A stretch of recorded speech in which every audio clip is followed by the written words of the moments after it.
Hello, my name is Rich Howard, owner of Architectural Builder Supply. This video is to bring you a closer look at the Cal Royal. This is their part number PARH-4B, US10B oil rubbed bronze, 4 by 2.5 Parliament Hinge. Brass base, plain bearing, ball tip. This is what a Parliament Hinge looks like. Okay.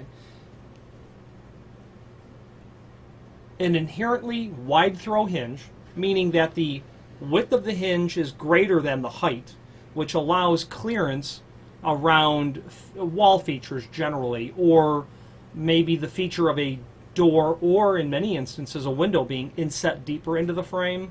You would see a Parliament hinge used. A very common application that I see Parliament hinges installed in will be exterior windows where the window frame is set a bit deeper into the opening of the brick facade opening, set in deeper. They want the shutters that are attached to these windows to be able to open up to go to 90, but go all the way back to 180, and then clip on with shutter hooks, or whatever the case might be,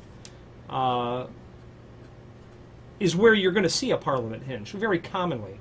Now, why a Parliament hinge? Well, because you need that wide throw sort of condition to make all that work.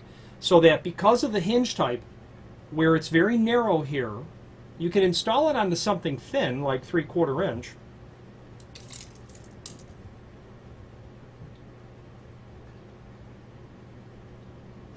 Well, probably a little bit thicker than 3/4 inch.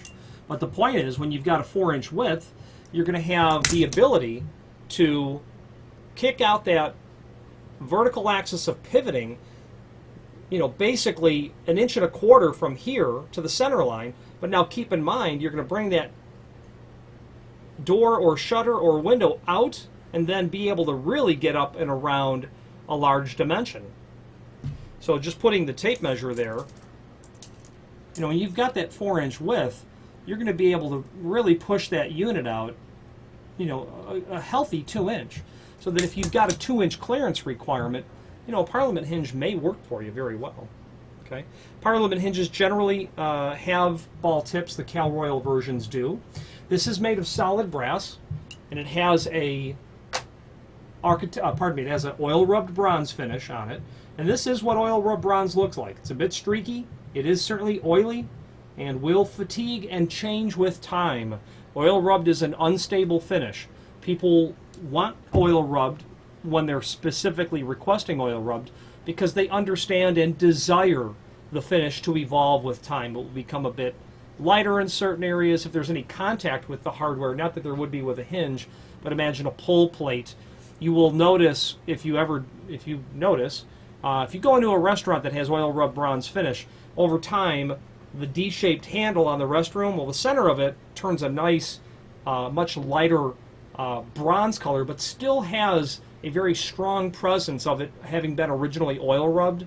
But the rectangular plate it's attached to will still be, with the exception of the area behind the grip pull, the hand pull, it'll still be oil rubbed. So if you want the look to evolve and to get richer with time, you choose oil rubbed.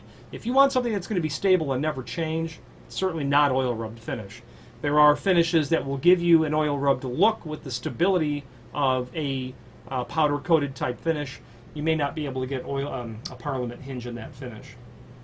Speaking of finishes, it's available in all of the common architectural finishes, such as obviously oil rubbed bronze, satin nickel, antique nickel, polished chrome,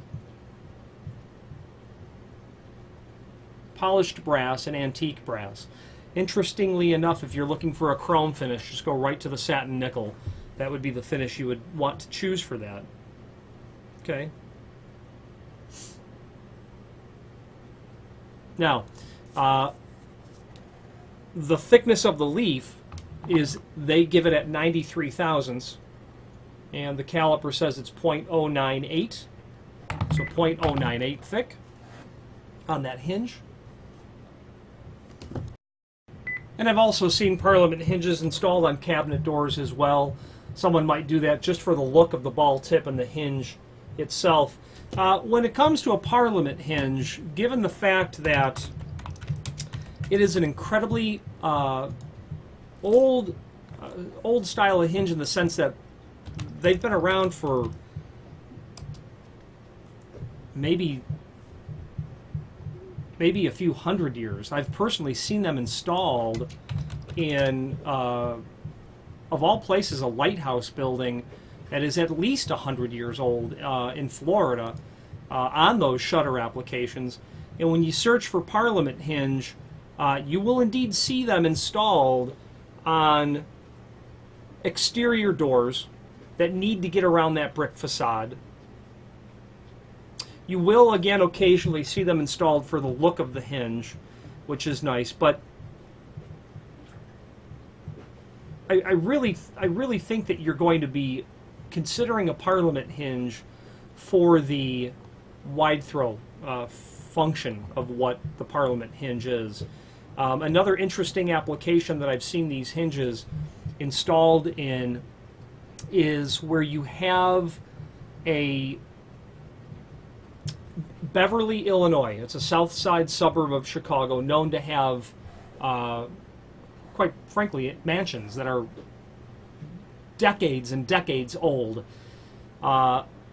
Giant rooms, construction from World War I era. Large rooms that literally adjoin each other. I've seen two large rooms, which one was a dining room, the other was basically the television room, the TV room. They had like a 12-foot wide opening, and there were 4 doors in there. The 2 inner doors were hinged, and they could fold out and go back. But then what they did was they took the outer doors that had Parliament hinges installed so that they could take the inner door, fold it back, then take the entire assembly and fold that back so they can really get not a 12-foot wide clear opening, but basically that. So you'll see it in an application like that. So if you're thinking Parliament Hinge, what you need to know is what are the dimensional properties of the hinge that I'm dealing with, and how does that work based on what my application is. Let me give you the rest of the dimensional properties of this hinge. The overall height of the leaf portion is 2 3/8, maybe 2 7/16. Again, the width of that is 3/4 inch. The height of this stem area is 1 3/4 inch. The overall is 4 over here, okay? And then you've got the leaf thickness. So as you lay that out in your mind, I would be thinking, what will be the back set of the hinge prep on the door? How much of the door am I not mortising? How far over will that take me? What clearance will I have for back set plus the dimension back set plus the mortised area to the center line of the vertical axis of pivoting? Does all of that work? A smaller hinge like this is going to be considered something for shutter or window use or small door use. But as you look, if you were to do some investigation on Parliament hinges, especially old antique Parliament hinges, you will find a variety of examples of them that have, spanned years and years of use. Okay, finally, to wrap this up, there is a link below this video to the manufacturer's page where you can pull up not only all of the Cal Royal products that we sell, but a link to the manufacturer's website, along with a link to the full product catalog. I'm partial to Cal Royal, and here's why. They have very good quality products at very reasonable prices, backed by absolutely stunningly excellent customer service, prompt, reliable shipping lead times, and they're the perfect package in that regard. The only thing I wish that they would do is, and you can see from the images below this video, I would like their logo on the hinge to be a little bit smaller. Less would be more in that case, and I wish that they weren't located on the West Coast so that my clients on the East Coast had a shorter transit time. Any questions on the Parliament Hinge, the PARH-4B from Cal Royal, or any other Cal Royal product, please feel free to reach out to us, and thank you.